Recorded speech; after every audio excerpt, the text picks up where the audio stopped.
President Zelenskyy, welcome back to Meet the Press. Thank you so much. Thank you for being here. It is an honor to have you.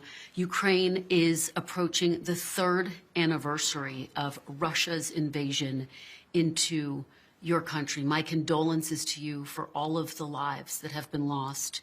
You are here at the Munich Security Conference, and just a short time ago, you spoke with the Secretary of State and the Vice President about the state of the war. Was that a productive meeting? What came of it? I think it was good conversation, good meeting. The first one, it's really, be honest, I don't believe that a lot of leaders during the first meeting have very constructive and very decisive meeting. No, it's about, about relations, how to feel each other and to begin to make some really productive, steps to do something very important. In this case, for Ukraine, for our security, for our people, and for both nations. I'm sure, maybe not everybody in the United States or in Europe sure that a lot of things depends on security in Ukraine, in the world. I'm sure that Putin doesn't want to stop, and he wants to go further and further. So I'm sorry that I'm jumping. Yes, but I wanted to say that I think that the meeting was good. We have to understand each other, that also the Secretary Rubio was, and the special envoy Kellogg, the General Kellogg, he will come on 20th to Ukraine, and we make this decision. I think he was surprised, but I said to him that if he will come, we will go to the front.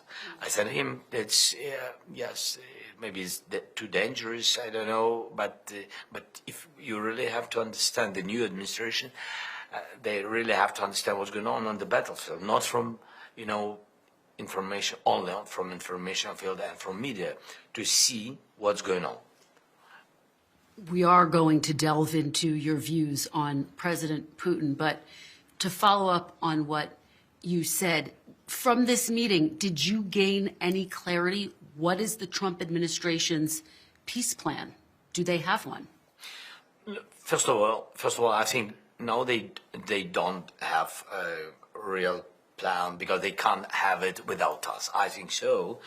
Maybe then there are some ideas, and I heard some ideas about the economy, how to secure economy, how to invest. We spoke mostly about it with the Vice President. I think security guarantees totally the question of the President. With all respect to Vice President, but it's about more to President because he is the President of the United States and he is the leader of NATO, and it's been the leader of security allies. So, but economy, it's a big part of security. We need it very much. We need a real contract if both sides are happy, because our people have to be happy.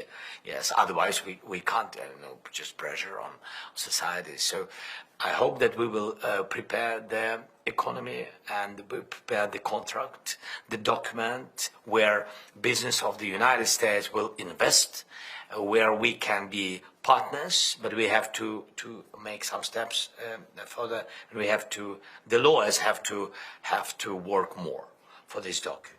Let me ask you about something that President Trump said this week. He did not say yes when he was asked if he sees Ukraine as an equal member in the peace process. He did say later that Ukraine would have a seat at the table. Have you been given any assurances that Ukraine will have an equal seat at the negotiating table? So I will never accept any decisions between the United States and Russia about Ukraine. Never. And our people, never. And our adults and children and everybody. It can't be so. This is the war in Ukraine against us, and it's our human losses. And we are thankful for all the support, unity between USA, in USA, around Ukraine support, bipartisan unity, bipartisan support. We're thankful for all of this, but there is no any leader in the world who can really make a deal with Putin without us, about us. Of course, the United States can have a lot of decisions, economical, partnership, and etc. We are not happy with it, but they can have with Russians. but not about this war without us. And that's why, and I think that what we need very closely to work and quicker. I think we'll lose time now, quicker to work on the plan, common plan. So we're ready because United States is our, the biggest strategic partner. We are ready not only to share our plan, we're ready for common plan with the President Trump. And of course we need support from EU, it's important. They are also big donors during this war, and we will be the members of future European Union. That's why we need the support of Europe. And this common plan we have to discuss with Russians, and we will. And at the table, it's very important to hear America, Europe, Ukraine, and Russia. Yes. Has the president, has the vice president given you an assurance that Ukraine will have an equal seat at the negotiating table, which, as you just said, is critical to any peace plan? Yeah, I understood, to be honest, that we have common view on it, but there are messages, as you said, there are in media some messages which are, make disappointment. Yes, is it right word in English? Sorry. Yes, disappointment for a lot of leaders of Europe, because they also feel sometimes that they are, out of decisions. And I said to them that they have to be in unity with the United States. Otherwise, not only the United States can lose Europe as a strategic partner, Europe also can lose the United States. And this is, this in interest both of, of continents, that's not to lose, because this is really the biggest and the strongest allies in the world. I think so. That's why we have this place at the table at the very beginning, and we are the first who are at this table because the war is in Ukraine. Can you accept any peace deal that is cut without Ukraine? No. And do you feel like you have a seat at the table right now?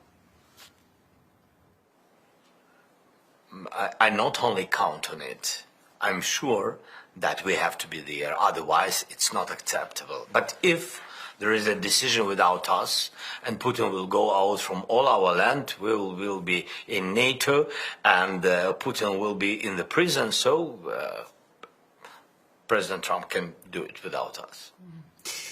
Let me ask you about your phone call with President Trump. Earlier this week, it came on the heels of his call with President Putin. Does Mr. Trump's direct communication with Vladimir Putin before speaking to you unnerve you? No, we spoke about it, by the way, with President Trump. And I said that I know that we had already phone calls. Yes, both hours. It's okay that he phoned him. So, of course, I wanted very much that Ukraine is in priority for Trump, and not Russia. And I hope that we are more important. Yes, we are not so big as Russia, but I think strategically Ukraine is more important for the United States because we are really partners, allies, and we share common values, and we are really from democratic world. Yes, and that's why I think that for us it's necessary to feel it, and that's why, of course, it's better when President of the United States first speak with President of Ukraine, and then with Russians. For me, it's not for me. It's not only for me. It's for our people. This is the signal. This is the attitude from the United States to Ukraine. But there's no doubt. There's no questions about these phone calls because we had dialogue the same day, and I count on President Trump, and I hope that he will really support us. But if we speak about meetings, so this is not the same with phone calls. Yes, first of all, of course, we need to speak and meet with the President of the United States, and only after that with Russians. Did he invite you to the White House? Did he invite you? He says he's planning to meet President Putin in Saudi Arabia. Did he invite you there? No, he didn't invite me to Saudi Arabia. Did he invite you to the White House? He always said that I'm ready to see you, but this our teams have to work on the date. We also spoke about it. He gave me his phone number. He said, this is my direct number. You have to call me any day you want. And yes, thank you so much. Do you feel like you have President Trump's full support? Do you feel like he's valuing Ukraine as much as you say, he may be Russia? I became more pragmatic from the very beginning of this war, and less sensitive to such things. And I believe and trust only in real steps. And I trust President Trump because he is the President of the United States, because your people voted for him, and I respect their choice, and I will work with the President Trump with trust which I have to the United States. But of course I want to have real meeting, productive, without just words, with the concrete steps, and to hear us, to hear President Trump, to make common plan and to share it with allies than with Russians, and stop this war. I think we need it urgently. We have to do it without basic things, with very concrete steps. So no plans right now to go to the White House? I don't know. No. I don't know. Maybe they have, as I said, about Johnny to... For you, no plans for you to go to the White House right now that you're aware of? I don't have the date. But we spoke about it, that we will have meeting, and our teams will work on it. So I think that now, after Vice President and after General Kelly will come to Ukraine, I think he will get some more information for President Trump. I think they need this time to have this information, then to work with this information, and then to think, be ready, and then we will meet. Something like this. Is it true that you told President Trump during that phone call that Putin is only pretending to want peace because he is afraid of Mr. Trump? Yes. Yes, I said that he's a liar. And he said, I think that my feeling, he said, that he's ready for peace negotiations. And I said to him, no, he's a liar. He doesn't want any peace. But I think he's really a little bit scared about the President Trump, and I think the president has this chance, and he's strong, and I think that really he can push Putin to peace negotiations. Yes, I think so. He can, but don't trust him. Don't trust Putin. Don't trust just words about ceasefire. I said, because I have very practical things, practical meeting with Putin in 2019. And we made a decision with all our signatures that we made a decision about ceasefire and exchange of prisoners. Yes. And I don't know як сказати, але he destroyed all this, these decisions and etc. So we don't trust him. If you don't think President Putin really wants peace, are you concerned he's going to drag out this process? And he also, he needs pause. This is good and very bad at the same time. He needs pause because he really now mobilized 45,000 people each month. But he wants to prepare very trained, well-trained people. But he has so many losses, and that they are not well-trained. They don't have enough time. They are pushing them on the battlefield, and they are dying, wounded or dying. That's why he needs pause. He needs time, ceasefire, without anything, without actions on the battlefield and etc. To have a pause and prepare for invasion. I'm sure the new one. That's why when we speak with the President Trump and with his team, Vice President, and I said that I don't trust. So that's great. God bless. If President Trump will push him, he can. God bless, he will do it. But I need security guarantees. Words are not enough. Words cost nothing with Putin. Yes, that's why for me it's very important, strong security guarantees. Otherwise, when he will come back, so he can occupy us. And we're going to talk about the security guarantees. Okay. Let me ask you big picture, though. Do you think President Trump is negotiating in good faith? I hope so. I hope so. Yes, I count on it. I count on it very much. Based on what you're saying about President Putin, do you think he's negotiating in good faith once talks begin? Oh, who? Putin. Putin? That he really... Is he capable of negotiating in good faith? Is Putin capable of negotiating in good faith? No. No, it's not about good faith. No. Yes, you just can block his motivation to put him in such strong circumstances when he can't begin the new invasion, reinvasion. But he wants. You will see.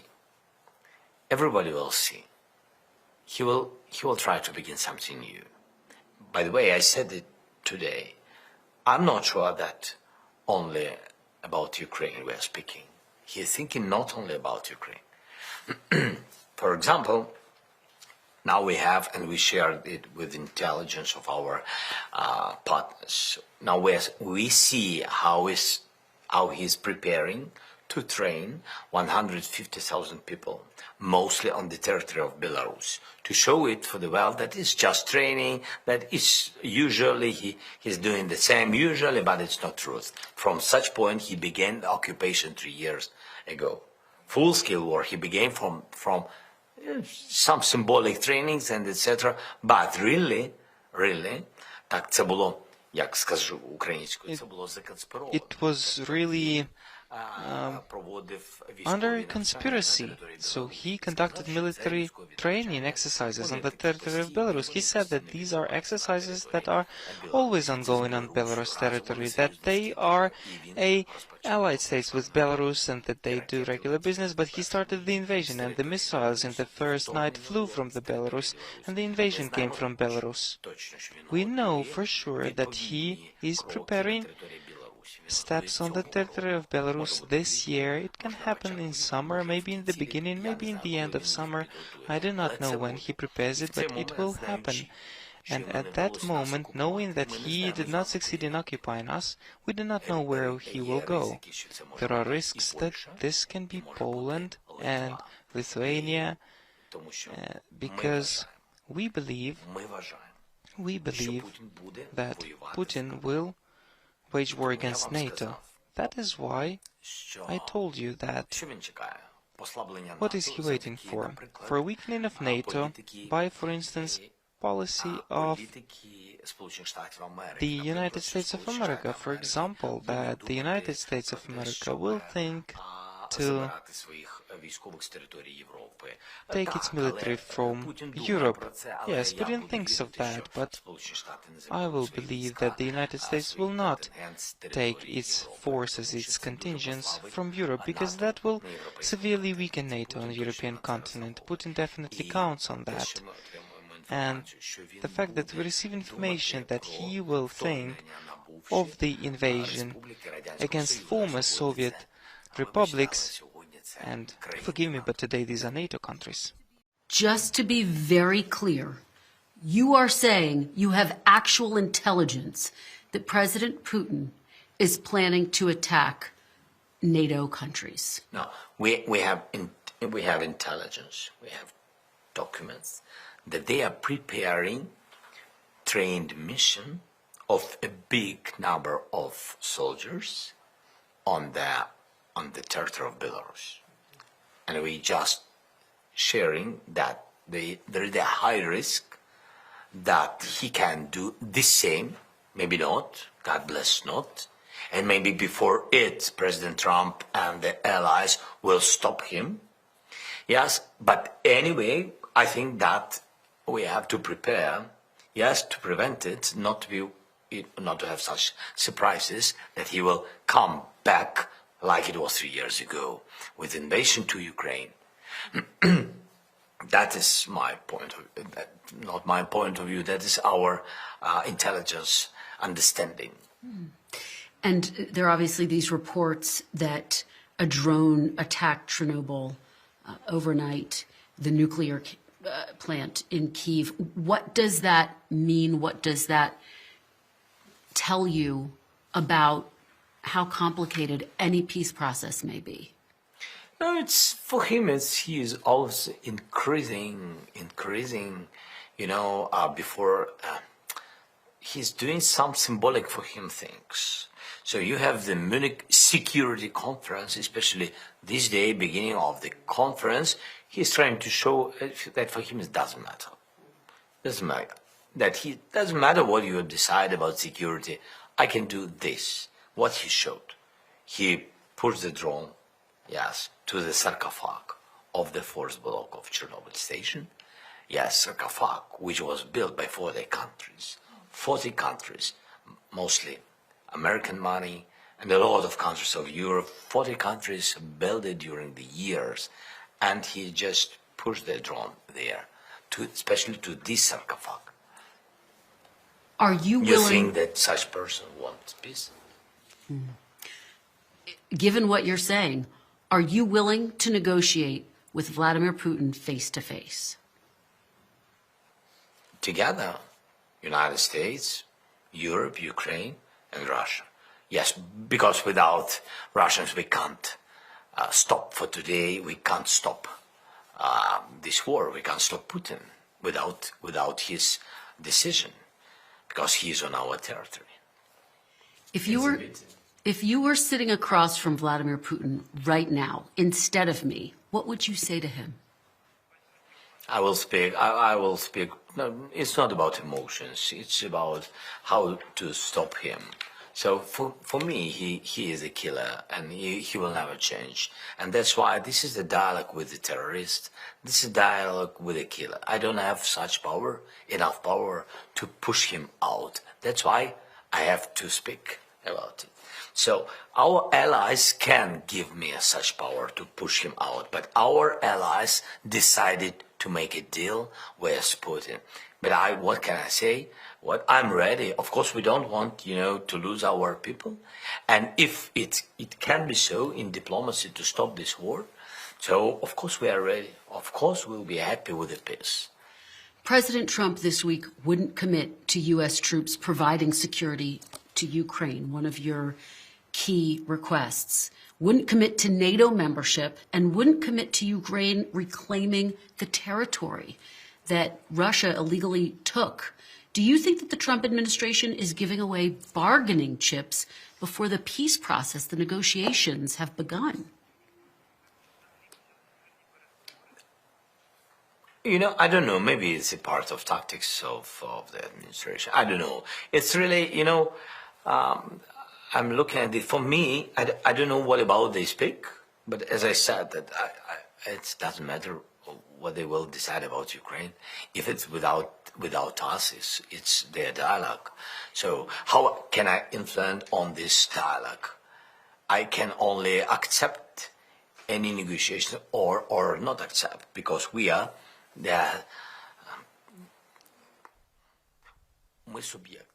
we are the actor. We are the participant of this war. Unfortunately, we would gladly be the country who helps the other country that is at war. And the best way would be to not have the war at all. We would want to be the country to prevent others even from starting the war, but we are an actor in this war. We are a victim. Putin attacked us, so without us the war cannot end. And it is not possible to simply give Ukraine to Putin. That would mean simply to acknowledge what he did, to give the signal to others, to other regions where Americans can also feel that. Heavens forbid. I do not wish war to anybody, but that is a fact. Putin must not only be stopped, but he must feel that this is a huge mistake, if we can use such word, mistake, in terms of the numbers of deaths. What does a good deal look like for you, for Ukraine? No, we will not have a very good deal in such circumstances, and Putin will not have a very good deal for him in such circumstances, because he can't for today win us, and we can't win him. And that's why it will not be a very good deal for both of us. But it can be more important thing. Peace. Maybe not the best, but peaceful people. That's what we really want. It's much more than any good deals. I think so. But we can't give all this, good deals just to Putin and play for, just play with how he wants. Yes. And that's why, for me, it's very important the President Trump will be on our side. And I think what is very important, when Putin knows it, this is important, not just play. This is very important to say to him, yes, we have to speak with you. Yes, we have to make deal with you because you are an enemy. You are strong. That's why we have to speak with you to stop the war. But you have to know that you're an enemy of just human being, just of people. And you have to know that we're against your steps, against your occupation, against your view of life, and etc. I think it's very important. It can't be the secret from the people and etc. People have to understand, the leaders have to understand that nobody can kill, nobody can occupy, nobody can begin any format of wars, of conflicts, and etc. Let me ask you, President Trump said he does not think Ukrainian membership in NATO is, quote, practical. In your view, is NATO membership something that should be determined as a part of this deal? Well, I want to be very clear with NATO. For us and for everybody, it's the cheapest security guarantees. The cheapest for us, the cheapest for Europe, the cheapest for the United States, and the cheapest really for Russia. If we are not in NATO, it means that we will build NATO in Ukraine. Otherwise, we will not recognize the security guarantees. If opposite you, 100.3 or 100.5 million army of Russians, what number of soldiers you have to have? What number of troops you have to just to survive and to defend the same? Now we have 110 strong brigades. Russia has twice more, 220 strong brigades. Europe has 82. So if Putin will break us, he will occupy Europe. He can destroy all the army of Europe if they are without United States.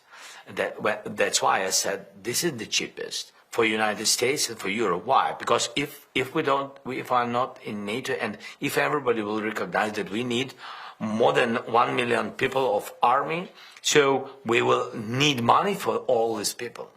If we can't use, for example, fleet of NATO or jets from NATO, we will need hundreds of jets. So it's very, very expensive, even without the war, just to have it, not to spend, just to have it. That's it. Then NATO is very cheap, I said, for Russia.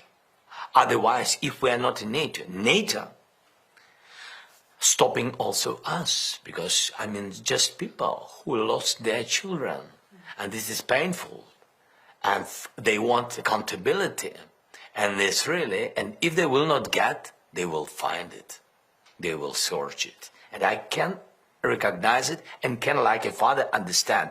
If Putin took your child and killed by missile your child, and if those people who killed, and Putin, if they are not in the prisons, and if they even don't say sorry to all the world, it's not enough. But if they are just feeling that they are winners, What will father will do? They can take the weapon and continue his not normal way, but he will continue his life because he hates Russians. NATO also stopping everybody because this is security, allies, and this is also important. And for Europe that they are secured because there is the big army in NATO, Ukrainian army, together with Europe, is comparable with Russia. That's what I said. This is the cheapest way. And so that is one issue, and obviously territory is one of the biggest issues that you've been asked about over and over again. President Trump said on Wednesday that restoring all of the territory seized by Russia since 2014 is unlikely. Are you willing to say here that you are prepared to formally cede some of the sovereign territory of Ukraine to Russia in order to stop the killing? Judicially, we will not recognize. Everybody understands that it's out of constitution to recognize our occupied territory like territory of Russia. We will never do it. It's not about any negotiations. We will never speak about it. Even Crimea, you seem to have acknowledged even that Crimea, we will never recognize it because in years, all things which are Ukrainian will be Ukrainian. But maybe I don't know when. But yes, we have to return it diplomatically. Yes, we can. If we are in NATO, it's understandable why diplomatically. It's very understandable. And of course, not to lose people. It's a good way, diplomatic way, to find diplomatic way how to get back our land. And that's it. But the people are most important for today. That's why diplomatic way is good. But where we will have security guarantees, where we will stand, and this is the topic of discussion, of course. And that's my next question, because the administration has sent a lot of mixed signals about where it stands when it comes to those security guarantees by the United States and whether U.S. troops will be involved in Ukraine's security after the war.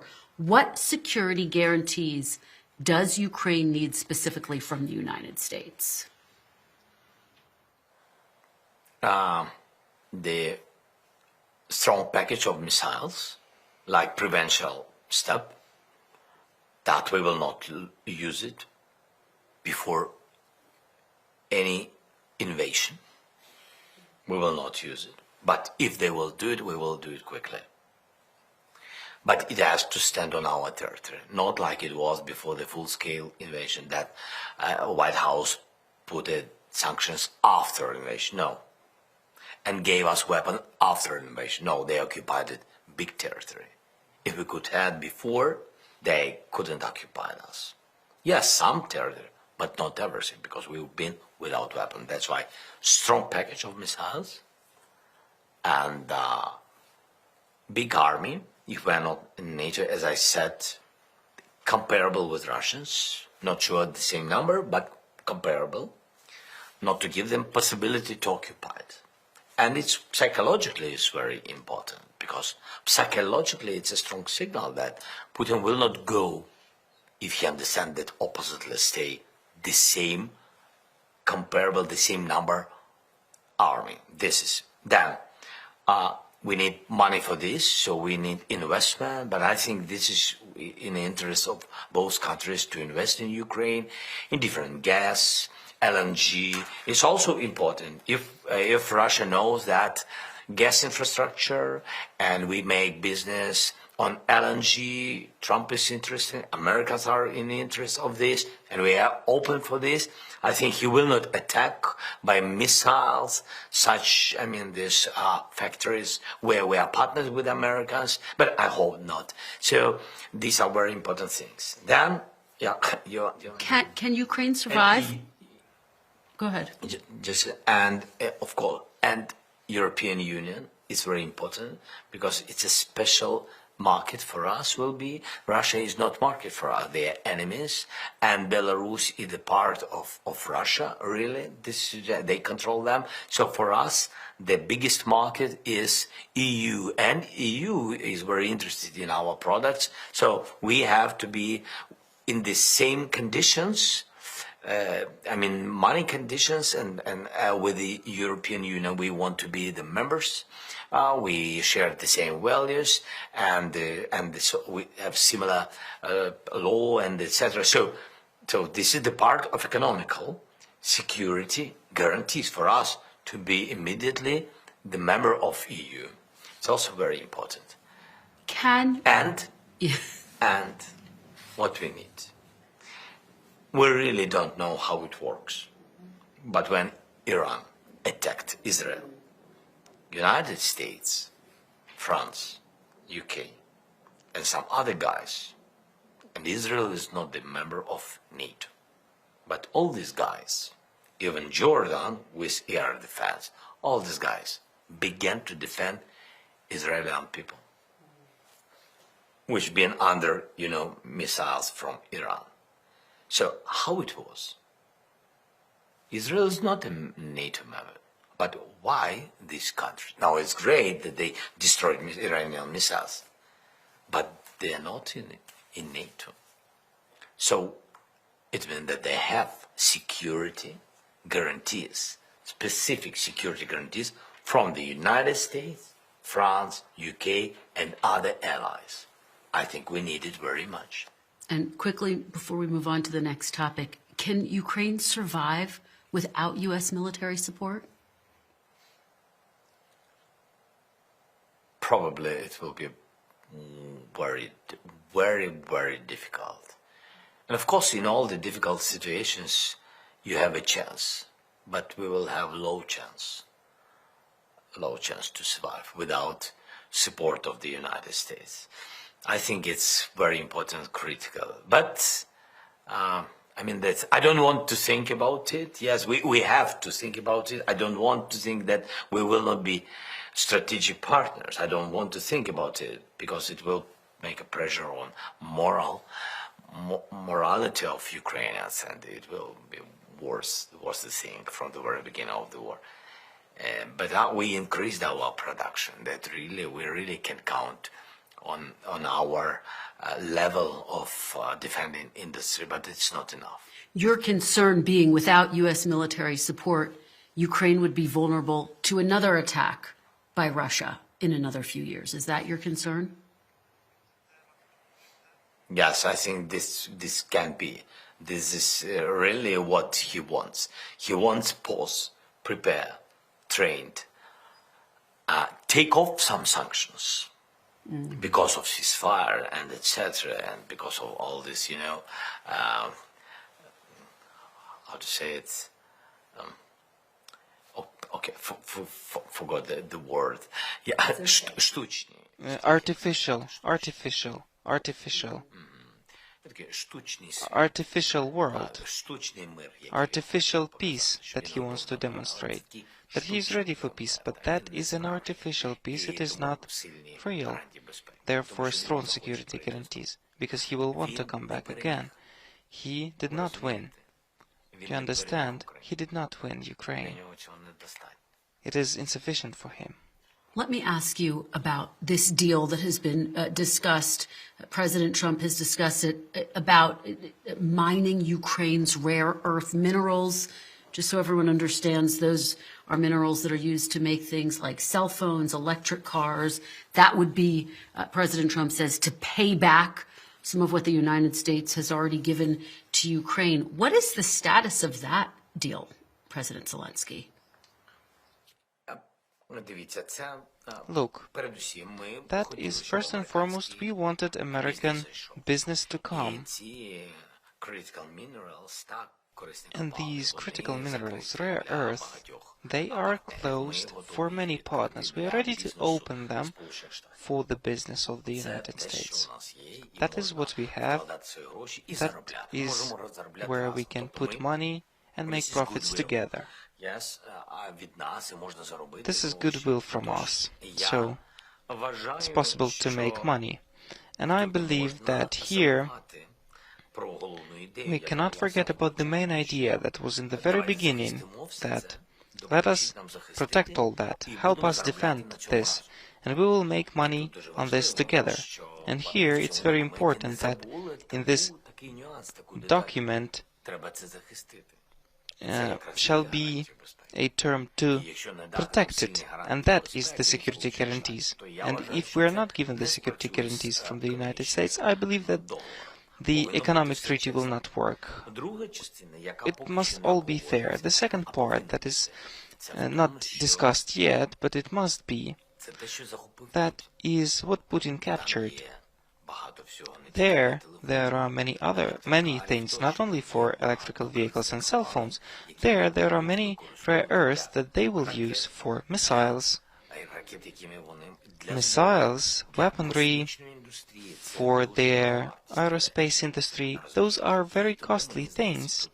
And here it seems to me important to understand what we will do with those rare earths that now cost billions, hundreds of billions that Putin occupied.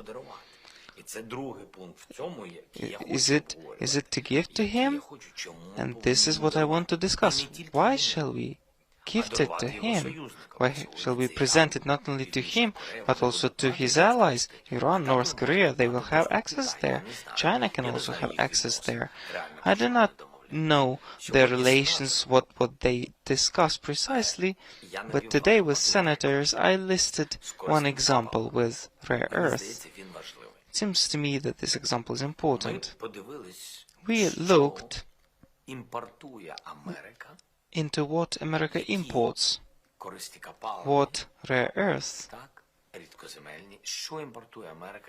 what America imports for its industry. And when we took titanium as one example, titanium,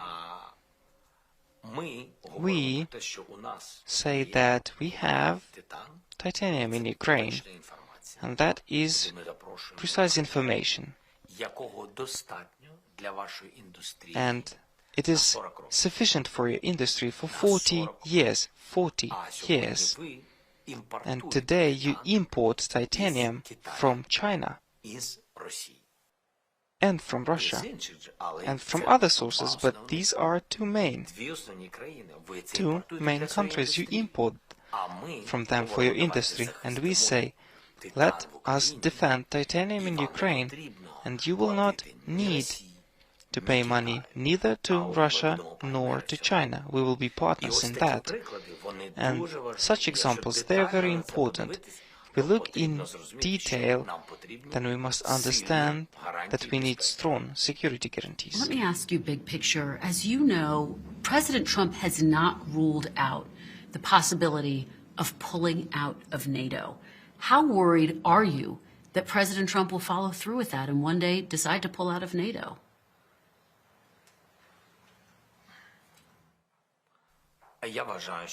I believe that this will help Putin. Really. I said honestly, today I told Mr. Vice President Vance, I believe that Article 5 is the United States. That is it. Fifth, Article 5, NATO Article 5, that is the United States. With all the respect to my colleagues in Europe, with all the respect to the aid they've provided, but if there is war against one NATO country, and one must fight back, without American army it is impossible to fight back, to repel. Impossible, in my opinion. This means that Europe must urgently,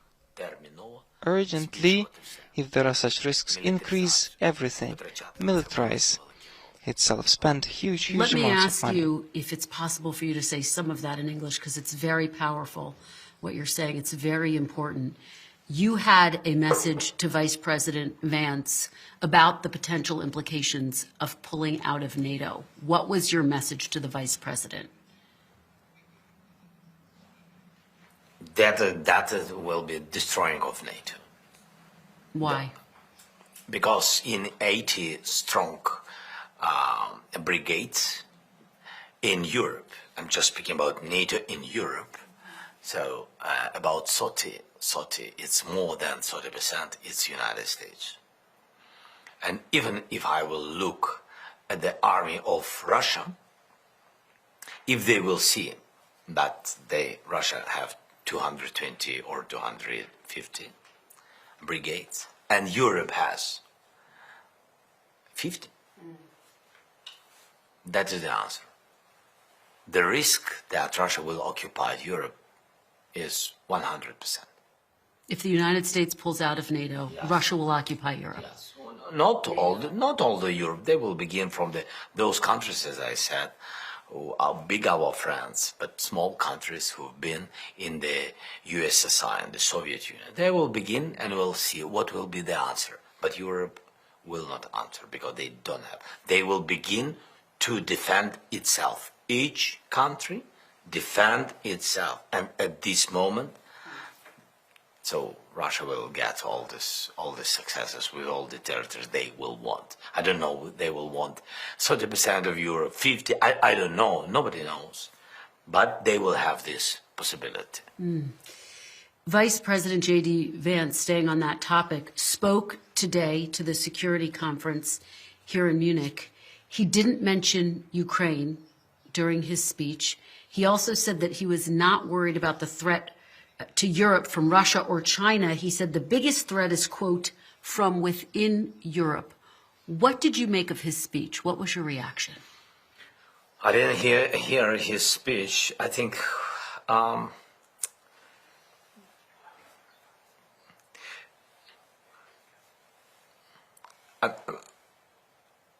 it will be very difficult to be safe for America without Europe. I can tell you why. I don't know. I'm not sure that this is good example. Yes, sorry for the two viewers. Maybe it's not a good example. No, it's okay. Please. But I will tell you some. Циничні, це cynic, no, not cynic. How to say it? Okay, I will take in Ukrainian if it's possible. Mm-hmm.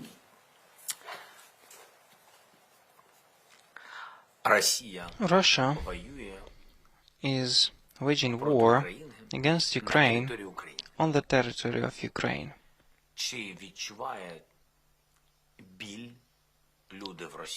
Do people in Russia feel the pain and insecurity during this war?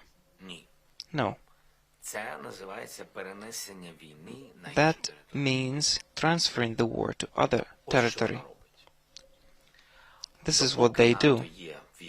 Until NATO is in Europe, and Europe is a part of NATO, and America is its part, then from Russia, from the big land warfare, from big army of Russia, America is protected by NATO military contingent, and if it decides to fight against NATO, it will fight first and foremost in the territory of Europe. Today we defend Europe because the war is in Ukraine. Tomorrow, if the war is in Europe, then the war is not on the territory of America. It is the war on the other countries, on other continents. That is how it works. That is how it works, and that is why I wanted to apologize in front of everybody. I do not want to have the war in Europe, but Putin is such person, and until there is military contingent and there is alliance, NATO alliance in Europe, America is more defended. American military, if somebody attacks NATO, yes, American military men, they will have to withstand, fight for other countries, and Europe will count on that. But let us be frank, the war will not be in US territory. You will be in security, and your people will not feel what the war is. In my opinion, that is it. There has been so much pain, so much suffering, and so many lives have been lost. And there's been a range of different numbers discussed. How many Ukrainians have lost their lives? You are right that do you think, because nobody knows. Yeah. It's true. We have fixed number of losses. We have 46,000 killed soldiers. Then we have, for today, dozens, really thousands of, it's difficult to say. It's hard to say. Yes, okay. Десятки, і ще є десятки тисяч. Tens of thousands more, those who are missing in action or are in captivity. And you cannot know for certain because missing in action can be dead or they can be in captivity. And these are tens of thousands. That is true. Also, there are more than 350,000, I think something like 380,000 wounded, and there are 20,000 deported children, deported to Russia, 19,500. That is what we understand, and we do not understand at all the amount, the thousands, tens of thousands, civilians who died on the temporarily occupied territories of Ukraine.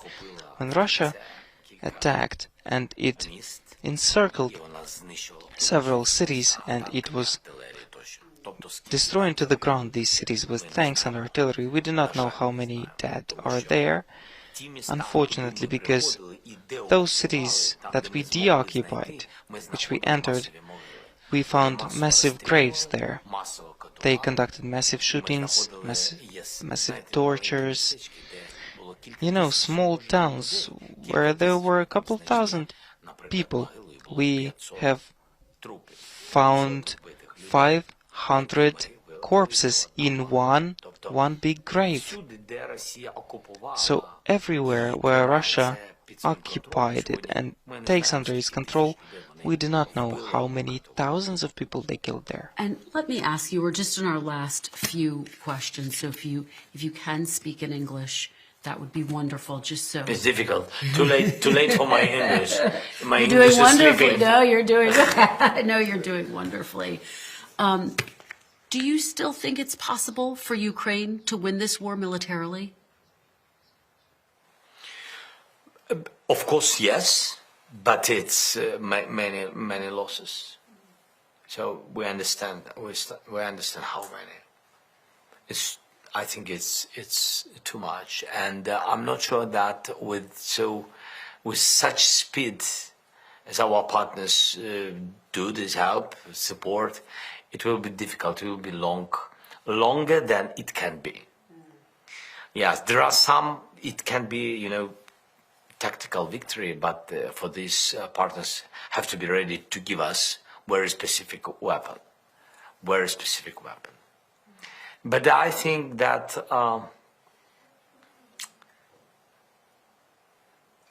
the world has to try diplomacy. Diplomacy, it's important, but in unity. The Trump administration and President Trump, Elon Musk, have been firing large swaths of the workforce, freezing funding at the U.S. Agency for International Development. In 2013, Ukraine was by far the largest recipient of USAID. What will the impact be of freezing those funds to USAID on Ukraine? Well, we didn't get a lot to the budget, that only such programs which we can control, which we see what directly came to the budget. Some programs for medicine, helping veterans, or energy. Veterans and energy is very important. We will find possibility how to close this gap, financial gap. Yes, especially energy is painful because during the war, under attacks, But of course, I said that I will find, and I think I will have success with the veterans. I can't throw them just because they're veterans, and we will try to do it, to do our best. Other programs, there have been infrastructure programs and some other programs, but I don't know, because we have decentralization, and I don't know what cities. They had direct contacts with the United States, with USAID. They've got some support, and some organizations and some journalists, I know. But I don't know this. I can't. I mean, this fix it, because I don't know it. Judicially, I didn't see it. I asked my finance minister, show me what we lose, like a budget, to understand where to find this money. For the budget, yes, he showed me. Yes, we will manage it. But I think that such programs as veterans is not big money, and I think it's more about, I don't know if you have this word in English, sorry, prestige, yes? Mm-hmm. Yes. I think this is prestige for the United States. I think this is good to continue such program, but it depends on the decision of the United States. Maybe you will continue, maybe not. This is your decision. For me, because it's my vertical, and the most important thing for today, the most important, that you will not stop military support. And better if you will continue it. And on this, I'm focusing.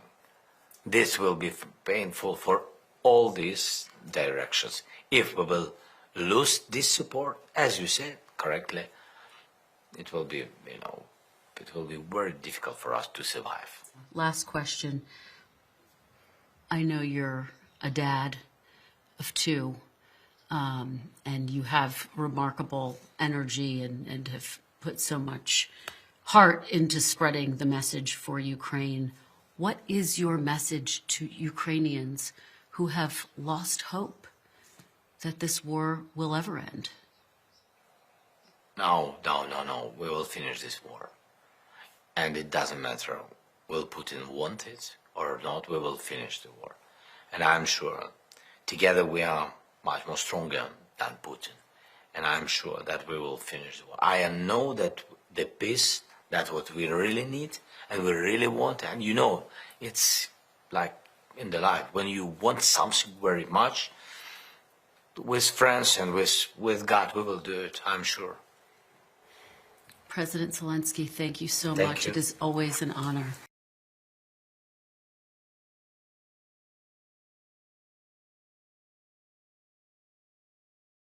Thanks for watching. Stay updated about breaking news and top stories on the NBC News app, or follow us on social media.